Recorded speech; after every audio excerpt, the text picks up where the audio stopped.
Louis Braille. Executive producers Steve Leviton, Paul Bronfman, Timothy Smith, Veronica Young. Producer Patrick Doyle. Home from school, a teenaged boy strides into his room and tosses his knapsack on the bed. Still wearing his shades, he grabs some drumsticks and starts practicing his technique. Chris, don't you have a project to finish for tomorrow? Project, right. Yeah, Mom, I'm just working on it. Hey, Charlie. His voice-activated computer turns on. How you doing? Well, thank you. I need any of the files you've got on a guy named Louis Braille. Nothing complicated, just the basics. I want to get this over with. Hey, why don't you fire up the browser and take a look around? As the computer loads the browser, it begins searching. Chris continues drumming. There's a Louis Braille website available. Hey, go for it. The website opens on a rustic farmyard, where a young woman in period costume looks up and smiles. Hello. Welcome to the Louis Braille website. I'm Catherine Braille, Louis' oldest sister. Where would you like to begin? At the beginning would be good. All right. Louis was born on January 4th, 1809, in our small village of Couvray, France. He was so weak at birth, no one thought he would live. There were 4 of us children. Our father, Simon René, married my mother, Monique, in 1795. My father was the village harness maker. Get to the good stuff. This was 2 years after King Louis XVI and Marie Antoinette lost their heads to the guillotine. Better, much better. Soon after that, of course, Napoleon took over. But our story begins when Louis was only 3, playing in his favorite place on earth, my father's workshop. Louis was fascinated watching my father at work. Maybe a little too fascinated. At the workbench, Louis watches his father force a sharp-pointed awl through a piece of leather. When he reaches for the awl, his father stops him. Papa? Papa! Louis' older sister rushes in. The army's retreating from Russia. What? Napoleon's been beaten. Everyone's talking about it. Come, quick. Simon puts down his work and hurries out after her, leaving Louis alone at the workbench. The boy's eyes are drawn to the awl. He looks out the window, but the tool draws his eyes again like a magnet. He picks it up. Gripping the piece of leather in one hand, he tries to force the sharp point through it, pushing upward toward his face. His small hands tremble as he pushes harder. Suddenly, the point slips. He claps a hand to his eye. My poor little brother lost the sight in his right eye, and though we changed his bandages every day, the infection spread to his left eye. One morning in the farmyard, What's wrong, Louis? What is it? I see smoke, but I can't smell it. he turns to Catherine. Her face, when he peers at it, is hazy. It broke my heart. One morning it was bright and sunny out, but Louis slept in. When my mother went to wake him, he asked her why he had to get up in the middle of the night. He said it was still pitch dark. Louis was completely blind. In the workshop, Louis Braille, a young teenager now, sits beside his father at the workbench. How was school today? Boring. How can learning be boring? I can do the arithmetic in my head faster than others can do it on paper. I'm already the head of my class. How modest of you. Well, it's that there's nothing to do sometimes. When?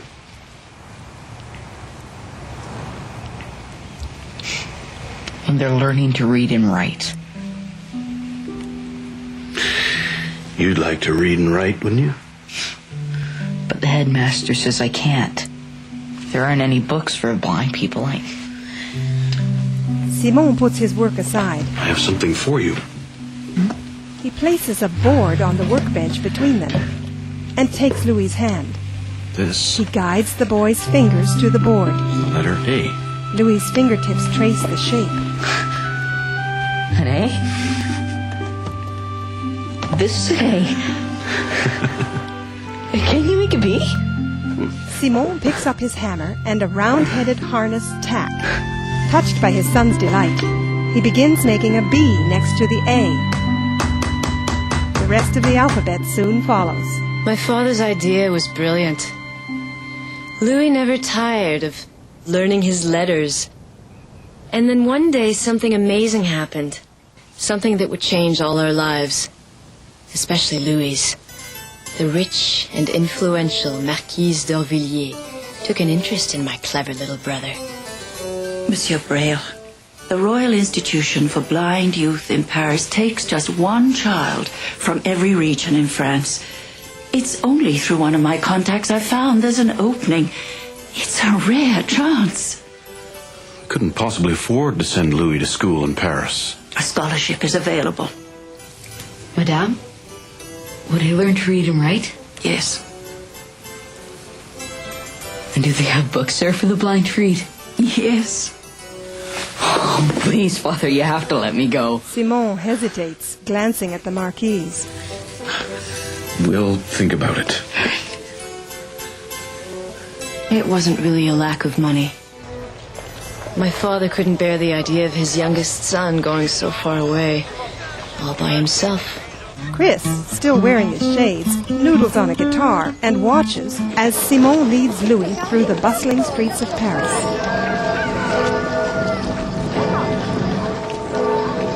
Simon falters to a stop What? Are we there? in front of a grim stone building.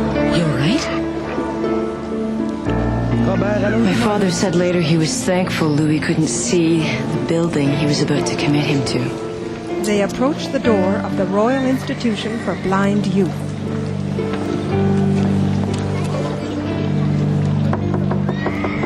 Louis holds his father's arm, alert to all the unfamiliar sounds in the street behind them. The door is opened by a middle-aged man. I've been expecting you. I'm Monsieur Dufault, the director of the Institute. Please, follow me. Hiding his reluctance, Simon leads his eager son through the door. This is Dr. Pignet, my assistant director. Good to meet you. And you. In Dufault's office, There are all sorts of wonderful opportunities for your son at this school, Monsieur Braille. You should count yourself very fortunate, Louis, to be here. The Institute enjoys a high level of respect throughout the world, and we have an excellent library of books for the blind. Mind, you have to earn the right to use them. Louis nods. I'd like to walk about with Louis to give him a feel for things.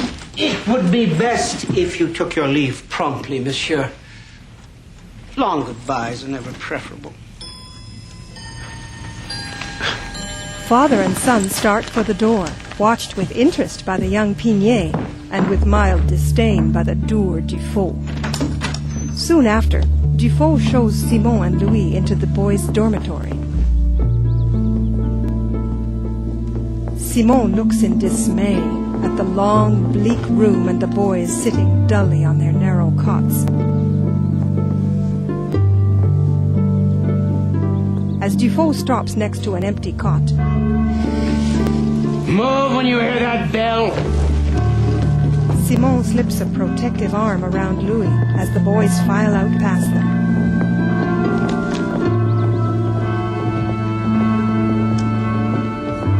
Moments later, outside the front door, Simon hands Louis a package. There's chicken, some pastries, and Fighting back tears, some of your mother's baked apples. Simon embraces his happy son. Don't worry, Dad. I'll learn to read and write. In fact, I'll be writing you in no time. No, you will. They embrace again.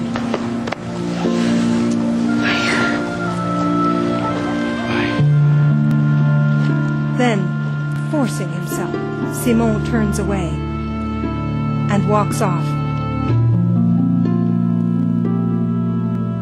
leaving his son behind. That night, Louis gropes on the floor under his cot. His distress awakens the boy in the next cot. What's the matter? It's gone. What is? My package of food. My mother made it for me. It's gone. If you took it, I will kill you. Louis lunges at him, awakening an older boy. Shut up, you! Someone probably stole it, all right. They always do that to the new ones.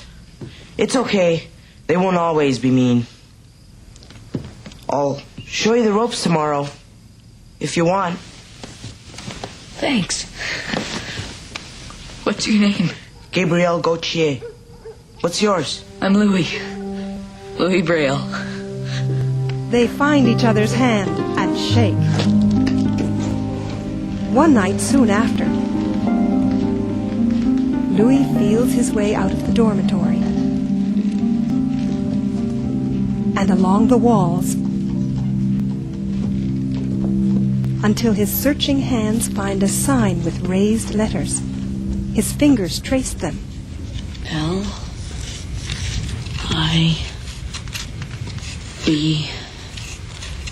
Library. Slipping inside and closing the door behind him,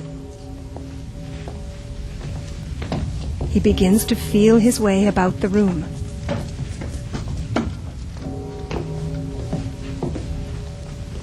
He grins in anticipation when he finds a table with several objects on it, each of them the size of a small suitcase. But his grin fades when he discovers there are only 3 of them.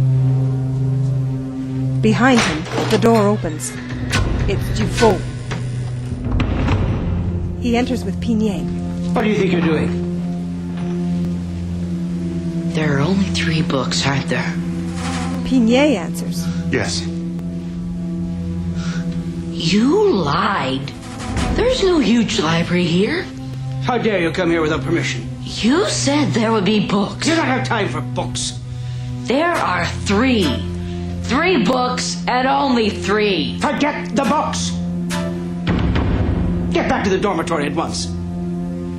Tomorrow you will continue to make slippers with the rest of the boys. I didn't come here to make slippers.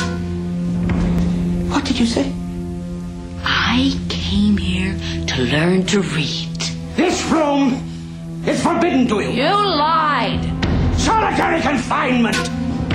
Pignet, take him away. I am always in solitary confinement. You tell him, kid. The guy's a total fake. Chris leans forward as Dufault waves at Pignet. The website returns to Louis' sister. Louis should just leave. He couldn't. There's no way that was the only school he could go to in Paris. It was the only school for the blind in the whole world. That's crazy. What about the girls? There's no girls at the school. Girls were allowed to go. Years later. And lucky them. Dr. Pignet knew that Dufault was a tyrant, but he felt powerless. In his own small way, he tried to improve things. He hated the damp, cold conditions at the school and announced that the students must get more fresh air. As Louis follows an instructor and several other students through the street outside the school, 2 boys pop out and pelt him with rocks. Ow! Cowards! You bunch of cowards! The assistant director's ideas worked in theory, not always in practice. One thing he did understand was the children's need to have books to read. I don't often agree with my director's point of view, but to be fair, it is difficult to print books for the blind. Pignet is in the library. Each letter must be made many times larger than the usual printed letter. This is Pierre Beaumarchais' play, The Marriage of Figaro. This is The Marriage of Figaro written out in huge embossed letters for the blind. And this is just the first volume. The entire play takes 20 of these, each weighing 20 pounds. You see the problem? It is my fervent wish that a better system be developed for the students. Dr. Pignet's wish was answered. Well, almost. By an artillery captain in the army of His Majesty King Louis XVIII. His name was Charles Barbier de la Sève. At the school, I was having difficulty getting messages to my troops at night. You know, advance, retreat, so on, without attracting the enemy's attention. And that's never a very good thing to do in the middle of a battle. in his uniform, he waits for a response to his little joke. Finally, Dufault obliges. Then I came up with the brilliant idea of making signs, thank you, that my men could read in the dark merely by touch. I called it nocturnal writing. As a matter of fact, I wasn't thinking of blind persons at all at the time. But then I thought, why not? It's simple enough. Different sounds are represented by groups of dots and dashes in relief. The students sit blankly. I call it sonography, the writing of sound. Excuse me, Monsieur Barbier. Captain Barbier. Of course. Could I suggest that one of our students spend some time with your system, become familiar with it, and give us their opinion? What? Do the students here tell the director what to think? We believe that blind people are better judges than we are of what will be most useful to them. How about Louis? Louis Braille. Are you interested? Yes, sir. Students, dismissed. Go quickly and quietly. How can a mere boy evaluate anything? It's just a formality. Louis is very intelligent. He'll judge your system fairly, and I, for one, will listen to what he has to say. He leaves. As Barbier stalks off in annoyance, Dufault scowls at being outmaneuvered. That night, in the dormitory, Advance on the enemy. Draw your swords. No! Retreat, it says. Retreat! Retreat. playing soldiers, Retreat. Louis and Gabriel stumble into the cot of the older boy. Enemy approaching! Is that you, Braille? I'll get you! He catches Louis. Listen to me, you puny little weasel. I could break you in half. Leave me alone. Think you're so smart showing off the Dufault and Pinier when all you do is bring a load of extra work onto the rest of us, aren't you? Why do we need to read anyway? He thrusts Louis down on his cot and returns to his own. Curled on his side, Louis tries not to cry. Some days later, But what? Barbier questions Louis. Speak up, boy. Go ahead, Louis. Pinier encourages him. Your sonography. Your nocturnal writing. Well, your dots are exactly what we need, sir. But there are too many of them. Too many? I disagree entirely. Well, I do admit that it is a huge leap forward, but... I have spent years perfecting this. Yes, but 8 or 10 dots to one letter?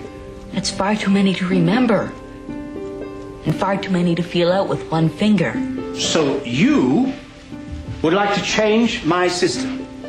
Well, now I've thought about this. I think with just a few alterations. Perhaps, Well, for one thing, there's no punctuation or numbers. And then there's a spelling. You don't have a spelling system. You just have dots and dashes that represent sounds. Now, what on earth would a blind person want with spelling? After all, he can scarcely hope to be very highly educated. I hope for anything anyone else would, sir.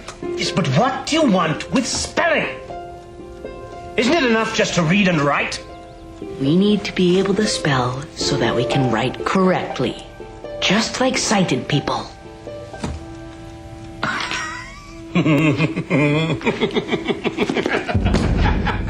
Like sighted people. Your system doesn't educate. For your code to make sense, sir, a blind child would have to have a formal knowledge of language and its grammar. And that is something that not too many blind children have.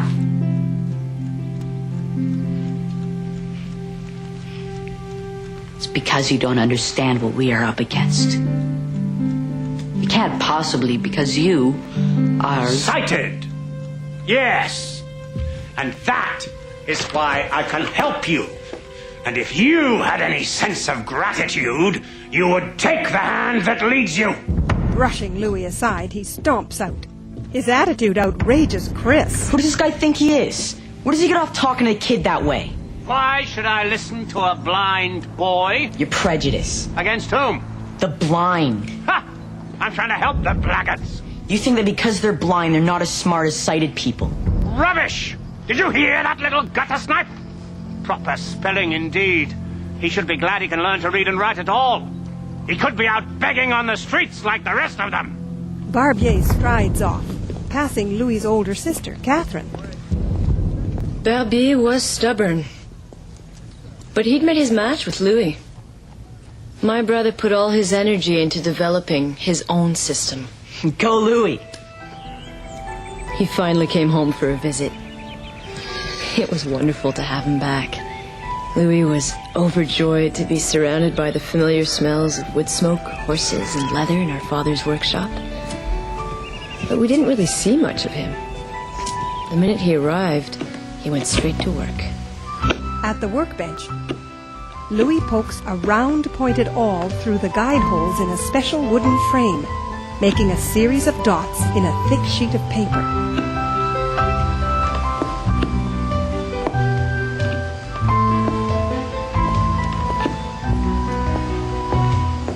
His father comes in. Louis, you've been working on that for days. Your mother's worried. Can't you take a break? No, I am so close. I've got it worked out so that all the letters of the alphabet are represented by raised dots in different combinations. I even got numbers, too. And there are only 6 dots per cell. And the best part is, I can feel it under one fingertip. So I can read with one touch. Here, I'll show you. Give me your hand. Now, close your eyes. He guides his father's finger. Now, you feel that? One dot in the top corner represents an A. That's an A. What's a B feel like? Louis shows him. B. C. D. With a sharp awl, my little brother created his reading problem. With a dull one, he solved it. Back at the school. It's wonderful. Louis has found our alphabet. Even I can figure it out. Wait till you try it. Fine, show me. All right, read something. As Dufault looks on, Pignet picks up a newspaper. In exile, Louis makes his dots. on the remote island of St. Helena, You can go faster. Napoleon spends much of his time dictating to his friends his version of the events of his life. Watched with suspicion by Dufault and with fascination by Pignet, Louis finishes transcribing.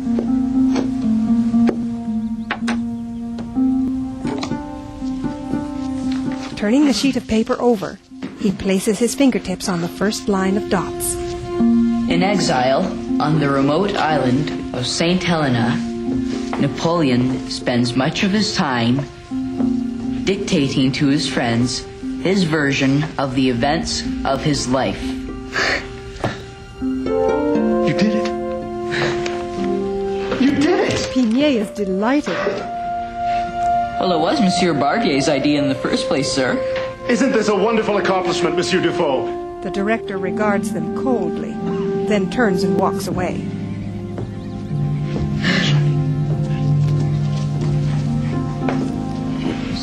The website returns to Catherine.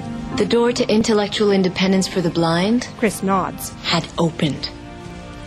But my brother's triumph was short-lived. What do you mean? It was cool. It worked. Well, it wasn't popular with everyone. One person in particular. And he happened to be in charge. Monsieur Dufault banned my brother's alphabet from the school. Anybody found using it was punished. And he burnt every last precious book my brother had painstakingly translated using his new method. What is he doing? Is he crazy? If the dot system of writing is officially adopted, sighted teachers will lose their jobs, for the blind will be able to teach themselves. Besides, I refuse to condone a form of writing which I, myself, cannot read. Dufault pokes the burning pages of Braille transcription. At night in the dormitory, Louis continues transcribing. The older boy in the next cot stirs. What are you doing? I'm transcribing a book. Don't you ever stop? Go to sleep. I'm almost finished. I'm on the last pages. What is it with you? Why is it so important? Because it is by a great author. It tells a tale of an incredible experience. I want all of us to be able to read it. So what's it called? Gulliver's Travels. If Mr. Dufault finds out you're using that stupid system of yours, he's going to give you the boot. Louis only smiles at this and resumes his work. Some days later... Just because I may have a better system does not enable you to accuse me of teaching other students. I have no intention of accusing you of anything. Dufault paces. One of our benefactors believes that your system is exactly what the students need. I beg your pardon? Not that I agree, but this generous benefactor is willing to make a rather large donation if I adopt your system for the use of the school. A donation that, as you know, is sorely needed. Therefore, I have agreed on one condition, that both you and Captain Barbier demonstrate your two systems to the annual meeting of the members of the board. Our benefactor seems certain that your system will prevail. Well, we shall see. At the annual board meeting, I sigh the lack of many a thing I sought, and with old woes new wail my dear time's waste.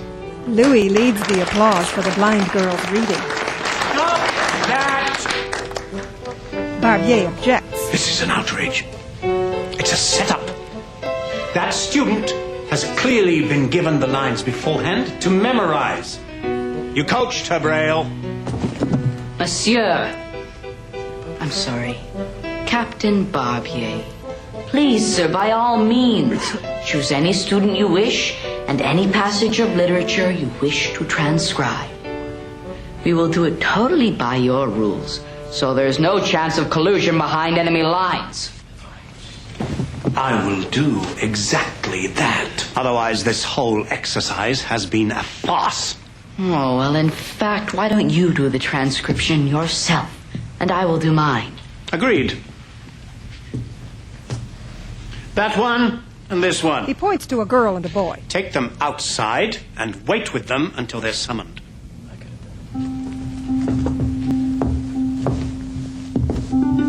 As the blind girl and boy are led out, Louis finds his way to a desk. And what passage of literature do you want, sir? Literature, yes. Something from the scriptures. No, that's too easy. Captain Barbier, sir. It's the older boy. My favorite book is Gulliver's Travels. And what has that to do with anything? I have a quote from the author, Jonathan Swift. Perhaps you'd like to use it. Louis nods agreement. Fine. He sits down at a desk across from Louis. Go ahead. Dictate it.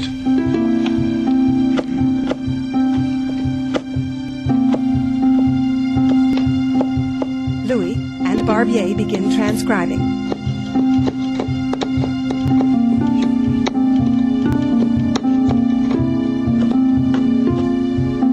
Louis finishes first. Barbier notices and hurries to finish. He smiles smugly at Louis as the blind boy is led back in and seated at Barbier's desk. Your name? Hippolyte Gagne? There goes the contest. Gagne's very good at Barbier's method. First reading using nocturnal writing.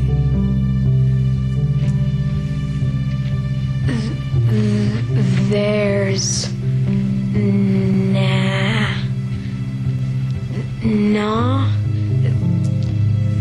there's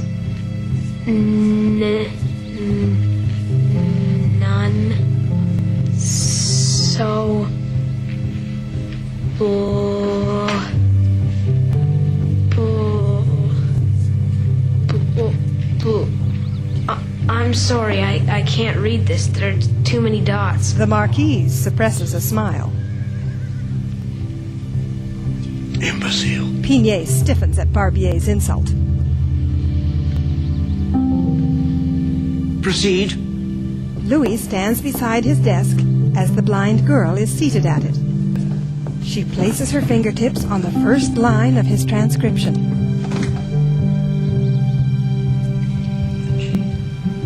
There's none so blind as those who will not see.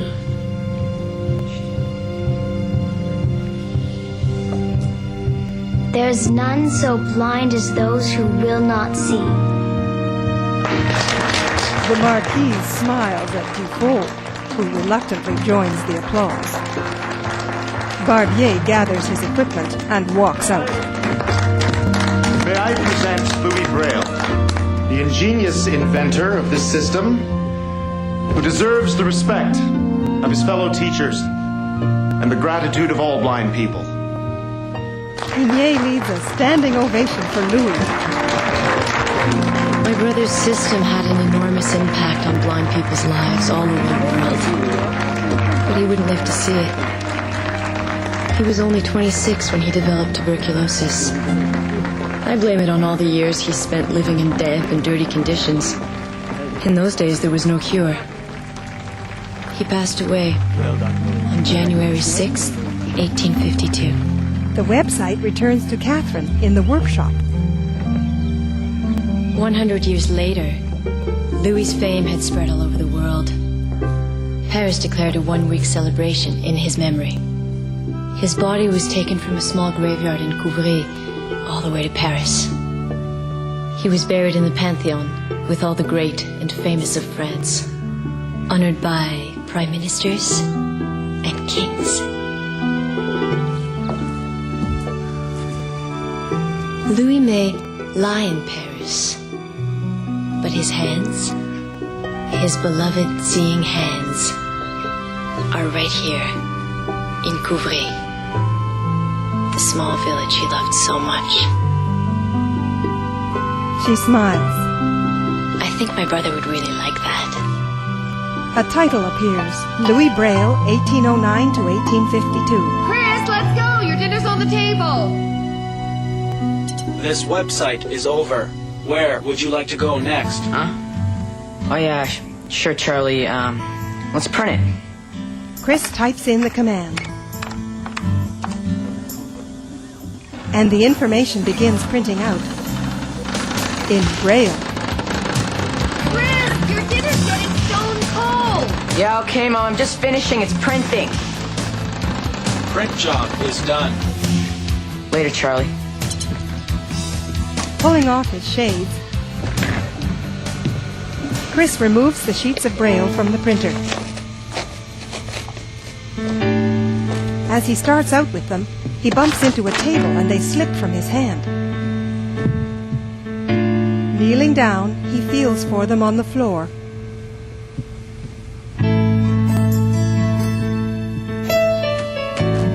Until he finds them.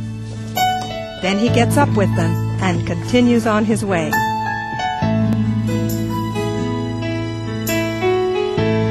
A Protocol Entertainment production in association with Unipix Entertainment, Inc.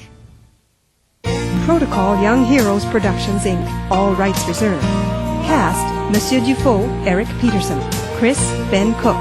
Catherine Braille, Colombe Demer. Simon Braille, Benedict Campbell. Gabriel Gauthier, Telmo Miranda.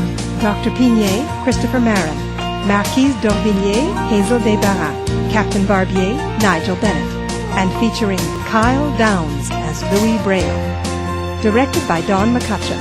Written by Heather Conkey. Music by Jack Lentz. Orchestration by Peter Kuhlman. Special thanks to the children of W. Ross Macdonald School. This described version of Louis Braille was created by Audio Vision Canada.